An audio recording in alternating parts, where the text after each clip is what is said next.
मिलकर के जोर से कहेंगे हालेलुया।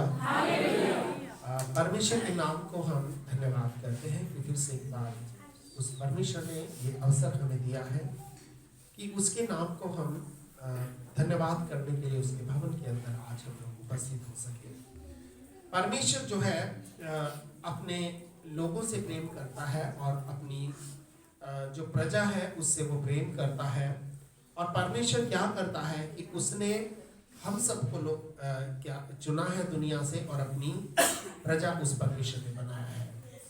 परमेश्वर का जो ये वचन है आज जो हम देखने जा रहे हैं, दूसरा इतिहास की पुस्तक हम लोग खोलेंगे और इसका 7वां अध्याय जो कि 529 नंबर के पेज के ऊपर है, ठीक है। 529 नंबर का पेज है, दूसरे इतिहास की पुस्तक, ठीक है। और यहां पर हम परमेश्वर के वचन के अंदर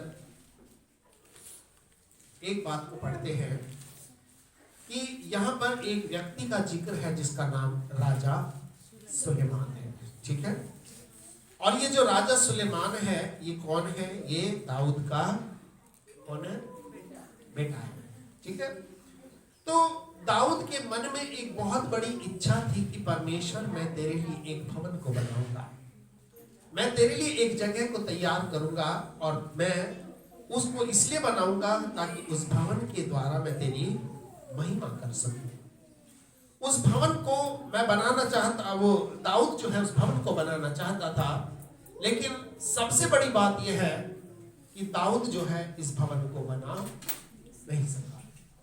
दाऊद इस भवन को बना नहीं सका क्योंकि परमेश्वर ने हर एक व्यक्ति को एक काम के लिए नहीं लेकिन अलग अलग काम के लिए चुना है। और इसलिए जब ये राजा सुलेमान आया तो इसको परमेश्वर ने ये अनुग्रह दिया कि ये परमेश्वर के लिए एक भवन को बना सके, क्योंकि परमेश्वर जो है उसका वचन कहता है कि वो हाथ के बनाए हुए घरों में नहीं रहता। परमेश्वर कहाँ रहता है? अपने लोगों के जीवन में रहता है। हालेलुया। और इसीलिए फिर भी सांसारिक रूप से इस्राएल चूंकि एक ऐसा देश था जो परमेश्वर का चुना हुआ देश था, जिसके अंदर परमेश्वर की बाद में मर्जी हुई कि वहां पर उसके लिए एक भवन बने ताकि जो लोग बाहर से आते हैं वो सब लोग आकर एक मन होकर अपने परमेश्वर की आराधना कर सके। हम परमेश्वर के वचन में ये बात पढ़ते हैं कि जब उत्पत्ति की पुस्तक हम पढ़ते हैं, पहले भी मैंने आपको बताया है इसलिए थोड़ा मैं और आपको बता रहा हूं कि परमेश्वर ने 5 दिन तक सब चीज बनाया और उसके बाद ये कहा कि सब कुछ बहुत अच्छा, ठीक है, सब कुछ बहुत अच्छा है। लेकिन छठे दिन उसने मनुष्य को बनाया और कहा कि ये बहुत अच्छा है। लेकिन 7वें दिन को उसने क्या किया? बनाया। उसने ये नहीं कहा कि ये बहुत, उसने क्या कहा? परमेश्वर ने 7वें दिन को आशीष दी और उसको पवित्र ठहराया। और वचन कहता है कि परमेश्वर ने उस 7वें दिन अपने सारे काम से क्या किया? विश्राम किया। तो परमेश्वर की इच्छा ये थी कि ये सारी की सारी जो 6 दिन तक परमेश्वर ने काम किया है, परमेश्वर ने विश्राम 7वें दिन किया है, तो मनुष्य भी जो है 6 दिन तो अपना पूरा परिश्रम करके अपना काम करे, पर 7वां दिन जो परमेश्वर का है उसमें वो कोई काम नहीं करे, क्योंकि उस दिन उसको क्या करना है? उस दिन उसको परमेश्वर के भवन में आना है और आने वाले 6 दिन की आशीष को लेकर के वहां से जाना है, क्योंकि वो दिन पवित्र है और वो दिन आशीषित है। वो दिन क्या है? पवित्र है और आशीषित है। और जब वो लेकर के वहां से जाता है एक मनुष्य, जैसे आप यहां से आज जाते हैं, तो जैसे कल का दिन है जब गुजरेगा आखिर में आप कहोगे आज बहुत अच्छा दिन था। हालेलुया। फिर मंगलवार आएगा, फिर आप कहोगे आज भी बहुत अच्छा दिन था। फिर बुधवार आएगा, बृहस्पतिवार आएगा, शुक्रवार आएगा, फिर शनिवार आएगा, तो आप हमेशा ये कहते रहोगे आज बहुत अच्छा है। कई बार लोगों को मैंने बोलते सुना, भैया आज का दिन तो बड़ा खराब निकला, आज का दिन तो बड़ा मनूस दिन था, आज का दिन बड़ा खराब था। क्यों था? क्योंकि उस दिन उनका फायदे की जगह क्या हो गया? नुकसान हो गया। तो परमेश्वर ने हम सब लोगों को इसलिए बनाया ताकि हम परमेश्वर की उपस्थिति में आए और उस पवित्रता में बैठकर उसकी आराधना करें और उसके बदले आशीष लेकर के हम वहां से जाएं, जो पूरे हफ्ते भर हमारे साथ रहे और हम भी परमेश्वर की तरह कह सके कि सब कुछ बहुत अच्छा है। हालेलुया। कई बार जब हम एक दूसरे से प्रेम करते हैं, एक दूसरे को अच्छा समझते हैं, पूछे और भाई आज का दिन आपका कैसा रहा, आज का दिन आपका कैसा रहा। सब लोग, घर के लोग जब अपने अपने कामों से लौटते हैं पूछते हैं भाई आज का दिन आपका कैसा रहा, तो हम कह सकते हैं कि आज का दिन हमारा बहुत अच्छा रहा, क्योंकि परमेश्वर हमारे साथ था। तो जब हम इस वचन की तरफ आते हैं तो यहाँ पर 7वें अध्याय में सुलेमान इस मंदिर को बना चुका होता है और ये सुलेमान जो है इस मंदिर को क्या करता है? समर्पित करता है। इस मंदिर को परमेश्वर के हाथ में देता है कि प्रभु आज से ये मेरा नहीं, ये सब कुछ तेरा है। हालेलुया।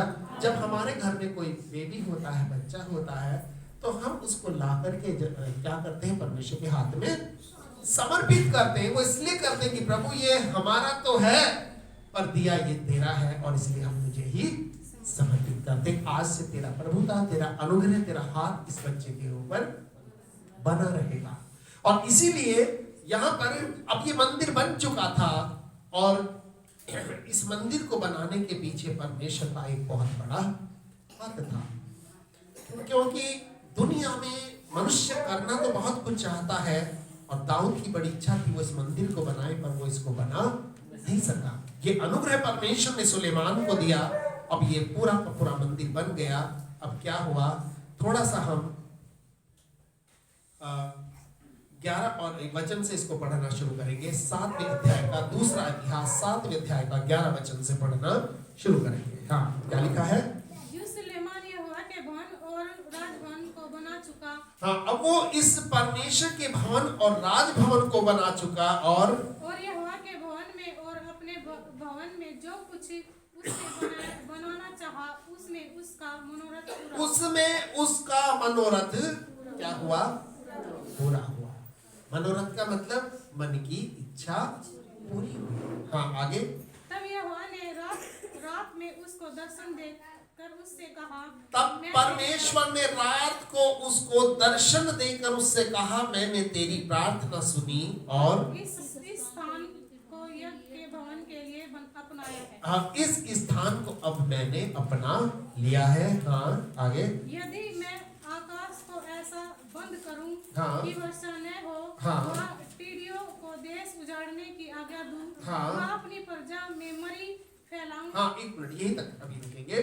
तो यहाँ पर कुछ बातें हैं जिनको परमेश्वर इस दुनिया में करता है। पहली बात कि मैं आकाश को ऐसा बंद करूं कि बारिश ना हो।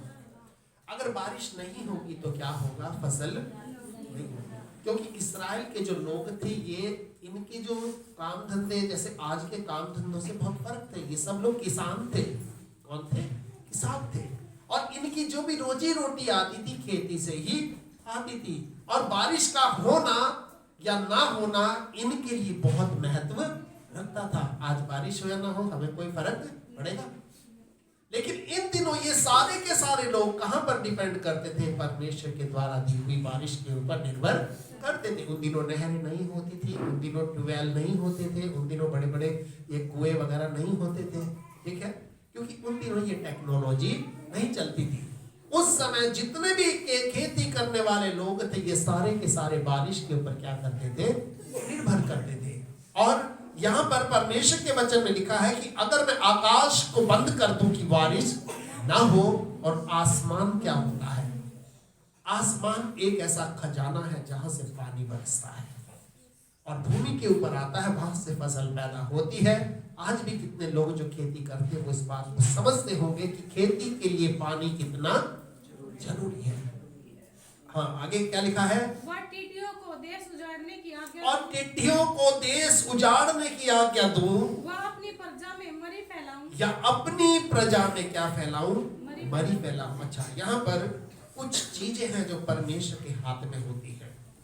मनुष्य के जीवन में उसका रोजगार, उसकी नौकरी का चलना या ना चलना, या दूसरे शब्दों में उसके हाथ में पैसा होना या ना होना इंसान के नहीं लेकिन परमेश्वर के हाथ में। कितने लोग नौकरी करते हैं पर तनख्वाह नहीं मिलती, और मिलती भी है तो वो ऐसी वैसी जगह खर्च हो जाती है जहां उसके पल्ले कुछ भी नहीं बढ़ता। कुछ लोगों के पास बिजनेस होता है पर वो बिजनेस फायदे की जगह नुकसान देता है। क्या देता है? नुकसान देता है। ठीक है, यानी कि किसी इंसान का नौकरी या उसका बिजनेस या उसका घर में पैसों का आना या ना आना इंसान के नहीं लेकिन परमेश्वर के हाथ में निर्भर करता है। आगे इस वचन में लिखा है कि मनुष्य के लिए खाने पीने की चीजें और या टिड्डियों को देश उजाड़ने की आज्ञा दे। टिड्डियां क्या करती थी? फसल को खराब करती थी। ठीक है, टिड्डियां समझिए आप। अभी तो खैर ऐसा कोई समय नहीं आया ऐसा, पर आपने सुना होगा, अभी कुछ सालों पहले टीवी में देखा होगा, एक जगह से टिड्डियां आ गई थी बहुत सारी पाकिस्तान की तरफ से। और टिड्डी एक ऐसी चीज होती है जो हरी घास बिल्कुल भी नहीं छोड़ती है, पूरी जमीन को एक तरह से चट कर जाती है। ठीक है, और ये टिड्डी जो होती है ये वो चीज होता है, ये शैतान का एक आक्रमण होता है जो हमारी रोजी और रोटी के ऊपर आता है। और परमेश्वर ऐसा क्यों करता है? क्योंकि कई बार जब इंसान के पास काम धंधे अच्छे चलने लगते हैं, बिजनेस अच्छा चलने लगता है, जब उसके जीवन में किसी बात की कमी नहीं होती तो इंसान धीरे धीरे करके परमेश्वर को भूलने लग जाता है कि प्रभु अब मुझे तेरी जरूरत नहीं है। और परमेश्वर कई बार अपनी जरूरत को महसूस कराने के लिए, परमेश्वर अपनी उपस्थिति को दर्ज कराने के लिए इंसान के जीवन के अंदर इन चीजों को भेजता है। और भेज करके क्या करता है कि जब इंसान खाली हो जाता है, जब मजबूर हो जाता है और सारे सहारे उसके जब टूट जाते हैं, आखिर में फिर दरवाजा परमेश्वर का खुलता है। हालेलुया। और इसीलिए लिखा है कि टिड्डियों को देश उजाड़ने की आज्ञा दूं, और आखिर में एक बात लिखी, या अपनी प्रजा में मरी फैलाऊं, यानी कि बीमारी फैलाऊं। यानी कि अगर किसी के पास पैसों की कमी है, और आपको मालूम है पैसा एक ऐसी चीज है दुनिया में जिसके द्वारा आपके सारे काम होते हैं। पैसे से आप कपड़े पहनते हैं, पैसे से आप बिजली का बिल देते हैं, पैसे से सारा काम आपका चलता है। और ये सारे के सारे काम प्रभावित होंगे अगर परमेश्वर की उपस्थिति आपके जीवन से चली जाएगी। और वचन में लिखा है, या फिर आपके जीवन में कोई ऐसी बीमारी, ऐसी कोई परेशानी आ जाएगी जिसके कारण से आप मजबूर हो जाएंगे। और इसीलिए इस वचन के अंदर लिखा है कि अगर मैं ऐसा कर दूं तो ऐसे समय में तुम क्या करना, तब यदि मेरी प्रजा के लोग जो मेरे कहलाते हैं दीन होकर प्रार्थना करें, दीन होकर के प्रार्थना करें, और मेरे दर्शन के खोजी होकर अपनी बुरी चाल से फिरें, और अपनी बुरी चाल से फिरें तो मैं स्वर्ग से सुनकर उनका पाप क्षमा करूंगा और उनके देश को ज्यों का त्यों कर दूंगा। हालेलुया। इसका मतलब प्रभु ये कहता है, तब यदि मेरी प्रजा के लोग जो मेरे कहलाते हैं, ठीक है, जबरदस्ती नहीं है। परमेश्वर क्या कहता है? यदि का मतलब उनकी अर्जी है। अगर मेरी प्रजा के लोग जो मेरे कहलाते हैं दीन होकर प्रार्थना करें और मेरे दर्शन के खोजी होकर अपने बुरी चाल से फिरे तो मैं स्वर्ग में से सुनकर उनका पाप क्षमा करूंगा और उनके देश को ज्यों का त्यों कर दूंगा। इसका मतलब कि परमेश्वर के पास में अगर हम दुख में, पीड़ा में, बीमारी में, संकट में, क्लेश में जाएंगे और ये सोच करके जाएंगे कि प्रभु अब मुझे हमेशा तेरे साथ रहना है, तेरी आशीषों में बने रहना है, अब मैं तुझे छोड़ करके कभी नहीं जाऊंगा, तो वचन कहता है कि उनके देश को ज्यों का त्यों कर दूंगा, जैसे वो थे उनको फिर से मैं वैसा ही कर दूंगा। हालेलुया। आगे क्या लिखा है? अब से जो प्रार्थना इस स्थान में की जाएगी उस पर मेरी आंखें खुली और मेरे कान लगे रहेंगे। हालेलुया। और इसीलिए ये क्या है? ये परमेश्वर का भवन है। इस पर परमेश्वर की आंखें खुली रहती हैं और उसके कान लगे रहते हैं। परमेश्वर की आंखें क्या देखती हैं कि आज कौन मेरे पास आया है, आज कौन मेरे पास नहीं आया। आंख क्या करती है, देखती है कि आज कौन मेरे पास आया है, कौन मेरे पास नहीं आया है। और कान किस लिए होते हैं, वो बात को सुनते हैं कि जो आया है वो क्या कहने आया है। उस पर मेरी आंखें और मेरे कान लगे रहेंगे। और आगे, और अब मैंने इस भवन को और अपनाया है और अब मैंने इस भवन को अपनाया और पवित्र किया है कि मेरा नाम सदा के लिए इसमें बना रहे, सदा के लिए इसमें बना रहे। मेरी आंखें और मेरा मन दोनों मेरा आंखें और मेरा मन दोनों नित्य यहीं लगे रहे। नित्य का मतलब रोज यहीं पर लगे रहेंगे। मेरी आंखें, मेरा मन। किसका मन? परमेश्वर का मन। तो परमेश्वर का मन कहाँ लगा रहता है? उसके भवन के अंदर लगा रहता है। उसकी आंखें उसके भवन में लगी रहती है। और इसीलिए मैं आपसे हर बार ये कहता हूं कि जब तक बहुत ही जरूरी कोई काम ना हो तब तक आप परमेश्वर के भवन में आना बंद ना करें, क्योंकि आपके जीवन की आशीषें, आपके जीवन की बरकतें आपके परिश्रम पर निर्भर नहीं करती, आपकी मेहनत, आपकी काबिलियत पर निर्भर नहीं करती। ये सारी चीजें परमेश्वर की आशीष पर निर्भर करती है। हालेलुया। और इसीलिए यहाँ प्रभु का जो वचन है वो ये कहता है, मेरी आंखें और मेरा मन दोनों नित्य यहीं पर लगे रहेंगे। लिखा है, मैंने इस भवन को अपनाया और क्या किया है? पवित्र किया है। 16 वचन में पवित्र किया है, इसका मतलब कि परमेश्वर ने 7वें दिन को क्या किया? पवित्र किया। और क्या दिया? आशीष दिया। तो आज का ये दिन है जो कुछ लोग कहते हैं कि 7वां दिन शनिवार का दिन होता है। ठीक है, दिन सारे परमेश्वर के बनाए, पर हमारे भारतीय जो परंपरा के हिसाब से 7वां दिन शनिवार होता है, क्योंकि पहला दिन क्या होता है? 7वां दिन रविवार, जिस दिन हम क्या करते हैं? छुट्टी करते हैं। और यीशु मसीह जो मुर्दों में से जी उठा, वो किस दिन जी उठा? रविवार के दिन।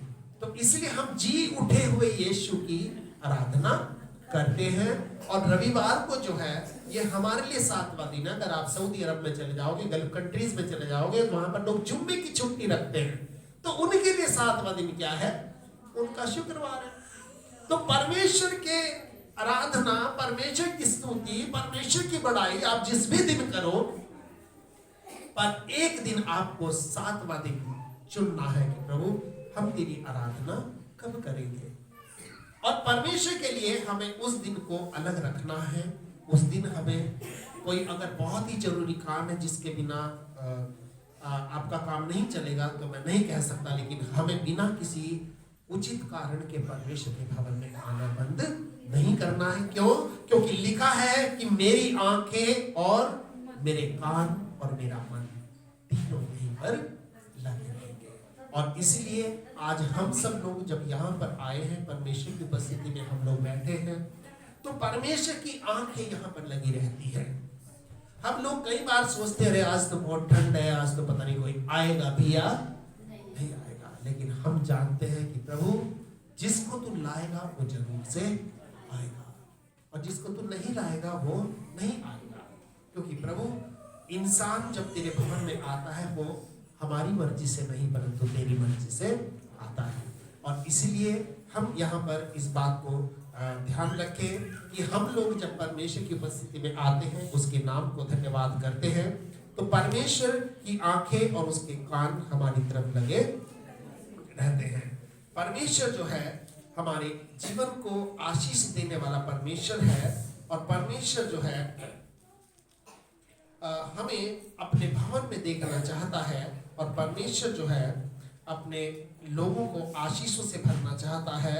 और इसीलिए जब हम देखते हैं कि जब परमेश्वर इस भवन को बना रहा था, तो परमेश्वर ने कुछ बातें इससे सुलेमान से करी थी, राजा सुलेमान से करी थी। और उस परमेश्वर ने कई चीजें हैं जो 6ठे अध्याय में हम इसको डिटेल में घर जाकर के पढ़ सकते हैं। तो यहाँ पर ऐसा कई चीजें लिखी हैं। अगर दुनिया में किसी को कहीं पर न्याय नहीं मिलता, तो उसे परमेश्वर की उपस्थिति में न्याय मिलेगा। दुनिया में अगर कहीं कोई उसकी परेशानी हल नहीं होती, वो चाहे कैसे भी क्यों ना हो, वो परमेश्वर की उपस्थिति में हल की जाएगी। क्योंकि जब अब्राहम ने परमेश्वर के लिए कार्य किया तो उसका वचन कहता है उसके ने उसका नाम यहोवा हीरे रखा, क्योंकि परमेश्वर के पर्वत पर उपाय किया जाएगा। आपकी हर परेशानी का, हर बीमारी का, हर दुख का, हर परेशानी का उपाय परमेश्वर की उपस्थिति में किया जाएगा। और इसके लिए आपको क्या करना है, ये मान करके चलना है कि आप यहाँ पर चाहे 5 मिनट लेट आओ, चाहे 10 मिनट लेट आओ या ना आओ, इसको परमेश्वर की नजरें देखती रहती है। आप परमेश्वर की किसमें है? नजरों में है। आप जो बोलते हैं वो कान परमेश्वर के सुनते हैं। आप जो दिल में से अंदर से बोलते हैं वो भी परमेश्वर सुन लेता है, क्योंकि परमेश्वर उनकी भी सुनता है जो गूंगे होते हैं, जो बोल भी नहीं सकते। और हम परमेश्वर को धन्यवाद करें, क्योंकि हे प्रभु, तूने हमें एक अच्छा गला दिया है, तूने हमें एक अच्छी आवाज दी है, ताकि हम दुनिया में बोल भी सकते हैं। आज दुनिया के अंदर बहुत दुख है, बहुत दर्द है, लेकिन परमेश्वर ने अपने भवनों को स्थापित किया है ताकि लोग अपनी परेशानियों को लेकर, अपने दुखों को लेकर परमेश्वर के पास खड़े हो सके। और जब हम परमेश्वर के पास दिल की गहराई से खड़े होते हैं तो परमेश्वर वास्तव में हमारे जीवन को और हमारे परिवार को आशीषित करता है। और परमेश्वर कई बार हमारे जीवन के अंदर कुछ चीजों को ऐसी करता है जिसके द्वारा हम परमेश्वर के भवन की तरफ जाने को मजबूर हो जाते हैं। कई बार कुछ लोग ऐसे होते हैं और ऐसे हैं भी जिनके काम बड़े बड़े परमेश्वर ने किए हैं, लेकिन आज वो परमेश्वर को छोड़कर चले गए हैं। लेकिन ध्यान रखना, परमेश्वर से दूर होकर हम कमा सकते हैं पर भोग नहीं सकते। परमेश्वर से दूर होकर ठीक है हम दुनिया में रह सकते हैं पर आशीष का जीवन नहीं जी सकते। इसलिए हमें अपने जीवन में सबसे पहला स्थान अपने परमेश्वर की उपस्थिति को देना है। और इसलिए यीशु ने कहा, जहां पर 2 या 3 मेरे नाम से इकट्ठे होते हैं वहां मैं उनके बीच में होता हूं। तो जब हम परमेश्वर की आराधना करते हैं, उसकी आवाज को सुनते हैं, उसकी वाणी को सुनते हैं, तो परमेश्वर हमारे जीवन को आशीषों से भरता है। और कितनी चीजें ऐसी हैं जिनको देख करके परमेश्वर आपको यहाँ से भेजता है।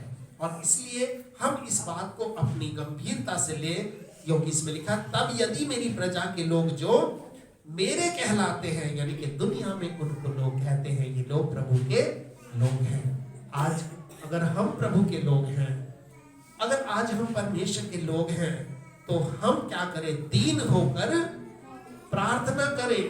दीन होकर प्रार्थना करने का मतलब, जैसे आज हमने भजन संहिता में पढ़ा था, क्या पढ़ा था कि दाऊद परमेश्वर से कहता कि प्रभु मुझ पर अनुग्रह कर, क्योंकि मैं दीन और दरिद्र हूं। अब कौन कहेगा इतने बड़े राजा को, जिसके पास इतना सोना था कि उसने अपने बेटे को दिया जो परमेश्वर के भवन को बना सका। ठीक है। और उसके बाद अगर कुछ कमी रह गई थी, 9वें अध्याय में हम देखते हैं कि एक शीबा की रानी आई थी। कौन आई थी? जो सुलेमान का ज्ञान सुनने के लिए इतनी दूर से, कहां से आई थी? ये कूश देश से। कहां से आई थी? जो हम कह सकते अफ्रीका का जो क्षेत्र है, लास्ट जो कोना जमीन का है, उस छोर से जो है ये क्या करने आई थी? इसका ज्ञान सुनने के लिए आई थी। और आई थी तो क्या लाई थी? ठीक है, 120 का सोना, हाँ, उसका सुगंधराव मणि दिए, और सुगंधराव शीबा की रानी ने राजा सुलेमान को दिए, वैसे देखने में नहीं आए। हाँ, यानी कि ये किसके लिए लेकर के आई थी? परमेश्वर के भवन के लिए। क्यों लेकर के आई थी? राजा सुलेमान ने नहीं कहा कि तू यहाँ पर ये लेकर के आ, लेकिन परमेश्वर ने इसके मन में डाला और ये लेकर के यहाँ परमेश्वर के भवन में आई। ठीक है। और ये सोना कितना था पता है आपको? 120 की कार, इसका मतलब करीब 4.5 टन। 4.5 टन कितना होता है? 100 किलो में कितना टन होता है? 1 टन। और 1 क्विंटल होता है, और टन 25 मन का होता है, हाँ। यानी 10 का। हाँ। 10 कुंटल का 1 टन होता है। 10 क्विंटल का 1 टन होता है। इसका मतलब आप समझ सकते हैं कि करीब 4.5 टन, मुझे नहीं मालूम ये कितना होगा, पर इतना है? इसमें लिखा है 17 टन। है? अगर आप 9वें वचन को देखेंगे, ठीक है, तो वहां पर 120 की कार जो सोना है, वो 17 वो 9 वचन में एक स्टार लगा हुआ है और उसमें लिखा है लगभग टन। 4.5 टन, ठीक है। हाँ, इसमें लिखा है 4.5 टन, ठीक है, 4.5 टन, ठीक है। इसका मतलब 4,500 किलो। आप समझ सकते हो कि आज 10 ग्राम सोने की कीमत क्या है। और कोई भी व्यक्ति आज कम से कम अगर किसी के पास 50 ग्राम 100 ग्राम सोना हो तो पूरी शादी कर लेता है इतने सोने में। क्या कर लेता है? पूरी शादी कर लेता है। तो आप समझ सकते हैं इतना सारा धन लेकर के कोई इसके पास आया, क्योंकि परमेश्वर ने अपने वचन में कहा है कि मुझसे मांग, मैं जाति जाति के लोगों को तेरी निज संपत्ति होने के लिए, दूर दूर के देशों के लोगों को तेरा निज धन होने के लिए दे दूंगा। इसका मतलब जब परमेश्वर का भवन की बात आएगी तो परमेश्वर अपने दरवाजे उस भवन के लिए क्या कर देगा? खोल देगा। परमेश्वर के भवन में किसी चीज की कमी नहीं रहेगी। परमेश्वर अपने भवन के लिए काम को करता है। और मैं आपको बताऊं, मेरी कोई नौकरी नहीं है, मेरी कोई सरकारी नौकरी, लेकिन मेरी कोई भी जरूरत ऐसी नहीं है जो आज तक प्रभु ने पूरी नहीं की। मेरे पास सब कुछ है। मतलब सब कुछ होने का मतलब ये कि ऐसा नहीं कि मैं बहुत अमीर हूं, पर ऐसा नहीं है कि मुझे किसी चीज की जरूरत है, क्योंकि मेरा परमेश्वर मेरी सारी जरूरतों को पूरा करता है। मुझे कभी नहीं पता चलता कि महंगाई क्या होती है। मुझे सच बात है कि मैं कभी इस बात को नहीं जानता कि महंगाई क्या होती है, क्योंकि जब भी मेरा मन कोई चीज को खरीदने को करता है तो मुझे वो चीज बड़ी आराम से मैं उस चीज को ले लेता हूं, क्योंकि कौन हूं मैं परमेश्वर के द्वारा चुना हुआ उसका एक जन हूं, जिसको परमेश्वर दुनिया में से देता और मेरी सारी जरूरत को परमेश्वर क्या करता है? पूरी करता है। तो इसीलिए मैं आपको ये बताना चाहता हूं कि परमेश्वर के भवन के लिए जो भी लोग आएंगे वो उसकी प्रजा बन जाएंगे, और परमेश्वर अपनी प्रजा के पीने के लिए, जैसे मैंने आपको नए साल के संदेश में बताया था कि मैं अपनी प्रजा के पीने के लिए जंगल में मार्ग और निर्जल देश में नदियां बहाऊंगा। हालेलुया। और इसलिए मैं आपको इस बात को कह करके उत्साहित करना चाहता हूँ कि प्रजा कौन होती है जो अपने राजा की बात मानती है। हमें अपने परमेश्वर की बात मानना है और उसके भवन में आना है। यहाँ पर भले ही आपको कुछ ना दिखे, पर ध्यान रखना, यहाँ से आने के बाद जब आप जाते हो तो आप बहुत सारी बरकतों को, बहुत सारी आशीषों को अपने साथ लेकर के यहाँ से जाते हो, क्योंकि कई चीज हमें दिखाई नहीं देती पर महसूस होती है। और आने वाले समय में जब हफ्ता हमारे जीवन होकर के गुजरता है तो हम ये कह सकते हैं, हाँ प्रभु सब कुछ बहुत अच्छा है। हालेलुया।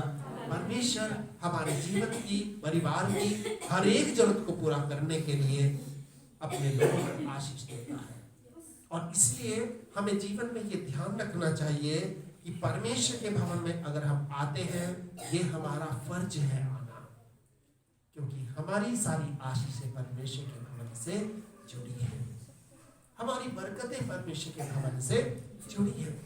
हाँ, आपके जीवन में कुछ उतार चढ़ाव आ सकते हैं, कुछ बीमारी परेशानी आ सकती है, पर इनके पीछे कोई कारण होता है।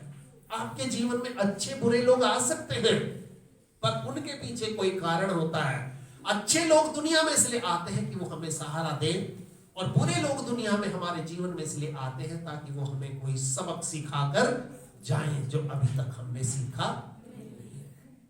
तो हर बात में हमें क्या करना है? परमेश्वर को धन्यवाद देना है और ये मान करके चलना है कि प्रभु हम तेरी प्रजा हैं और तेरे लोग हैं, हमारे जीवन की सारी जरूरतों को तू पूरा करेगा, अपनी आशीषों से, अपनी बरकतों से तू हमें भरेगा, क्योंकि हमने तेरे नाम का सहारा लिया है और हम तेरी प्रजा हैं। इसलिए आइए हम सब लोग थोड़े समय के लिए अपनी अपनी आंखों को बंद करेंगे और परमेश्वर से ये प्रार्थना करेंगे कि प्रभु हम हमेशा अपने जीवन के अंदर तेरे भवन में हमेशा रहेंगे। प्रभु जी, हम तेरे भवन को छोड़ करके कहीं नहीं जाएंगे, क्योंकि तेरे भवन को छोड़ने का मतलब है तेरी नजरों से दूर होना, तेरे कान तक हमारी आवाज का ना पहुंचना, तेरे मन से दूर होना, क्योंकि तेरा भवन के अंदर तेरी आंखें, तेरे कान और तेरा मन तीनों यही नित्य लगे रहते हैं। प्रभु तू देखता रहता है, आज कौन मेरा बेटा आया है, आज कौन मेरी बेटी आई है जो मुझसे कुछ कहना चाहती है। क्योंकि प्रभु जी तेरा वचन कहता है कि हम तेरे भवन के उत्तम उत्तम पदार्थों से तृप्त होंगे, और ये पदार्थ प्रभु तू अपने भवन के लिए नहीं परंतु हमारे घरों के लिए देता है। ये सारी की सारी आशीषें, ये सारी की सारी बरकतें जो है प्रभु हम लेकर के अपने घरों में जाते हैं, जिनके लिए तू आसमान के दरवाजों को खोलता है, कुछ लोगों को हमारे लिए तैयार करता है जो हमें सहारा देते हैं, कुछ लोगों से उनके मन में डाल करके तू हमारे लिए कामों को दुनिया में कराता है। तो प्रभु हमारा सहारा सिर्फ तू है, और जब हमारा सहारा तू बन जाता है प्रभु जी, तो प्रभु तू लोगों को हमारा सहारा बना होता है। पिता परमेश्वर, तेरे वचन में लिखा है कि पृथ्वी और उसकी सारी भरपूरी हमारे परमेश्वर की है। पृथ्वी और सारी भरपूरी हमारे परमेश्वर की है, क्योंकि परमेश्वर हमारी चिंता करता है। आइए हम अपने परमेश्वर से प्रार्थना करेंगे, प्रभु मैं आज से या आगे के बाद कभी भी बिना किसी खास कारण के तेरे भवन को नहीं छोड़ेंगे। ना सिर्फ हम आएंगे प्रभु, पर और भी लोगों को तेरे चरणों में लेकर के आएंगे, ताकि जो आशीष तूने मुझे दिया है प्रभु, औरों को भी आशीष दे सके। क्योंकि प्रभु जी जब कुछ तेरे हाथ में चला जाता है तो प्रभु आशीषित हो जाता है, वो बढ़ जाता है, वो घटता कभी नहीं है। जब छोटे बच्चे से 5 रोटी 2 मछली तेरे हाथ में चली गई थी प्रभु, वो बढ़ गई थी प्रभु, और वो इतनी ज्यादा बढ़ गई थी कि 5000 लोगों ने खाया, और 12 टोकरियां उनसे भरी गई थी, जो कि काफी से भी ज्यादा थी। हाँ पिता, जब हम अपने आप को तेरे हाथ में सौंपते हैं, अपने आप को हम तेरे भवन में रखते हैं प्रभु, तो तू हमारी झोली को काफी से भी ज्यादा आशीषों से भर देता है, जो हमें इस बात को सिखाती है कि हमारा परमेश्वर अल शदाई परमेश्वर है, जिसका मतलब होता है काफी से भी ज्यादा, मोर देन सफिशिएंट। परमेश्वर तू हमारे जीवन को अपनी बरकतों से भर, अपनी आशीषों से भर प्रभु जी। हम ये प्रार्थना करते पिता परमेश्वर, ये भाई बहन लोग जो है प्रभु जी, जब ये यहाँ से वापस अपने घरों को जाते हैं, तेरी आशीषें और तेरे 7 दिन की बरकतें प्रभु के साथ चलकर इनके घरों में जाए, और जब अगले हफ्ते ये वापस आ सके, कह सके हमारे जीवन में सब कुछ बहुत अच्छा है, हमारे रोजगार में सब अच्छा है, हमारे जीवन की कोई बीमारी भी अब हमारे साथ नहीं है, क्योंकि प्रभु तू हमारे साथ है। और अगर तू हमारे साथ है तो दुनिया की कोई भी चीज प्रभु हमारे खिलाफ नहीं हो सकती। हाँ पिता, हम सब बातों के लिए तेरा धन्यवाद देते हैं, और सब कुछ तेरे हाथों में हम सौंप देते हैं प्रभु। धन्यवाद करते क्योंकि आपने हमारी प्रार्थना को सुना है, और धन्यवाद के साथ ही प्रार्थना हम अपने उद्धारकर्ता मुक्तिदाता प्रभु यीशु के पवित्र नाम से मांगते हैं। इसे दया से सुने और ग्रहण करें, और हम सब जो लोग प्रभु के हैं मिल करके कहेंगे आमीन। अब हमारे प्रभु यीशु मसीह का अनुग्रह, पिता परमेश्वर का प्रेम और पवित्र आत्मा की सहभागिता अब से लेकर हमेशा तक हम सब लोगों के साथ होती रहेगी।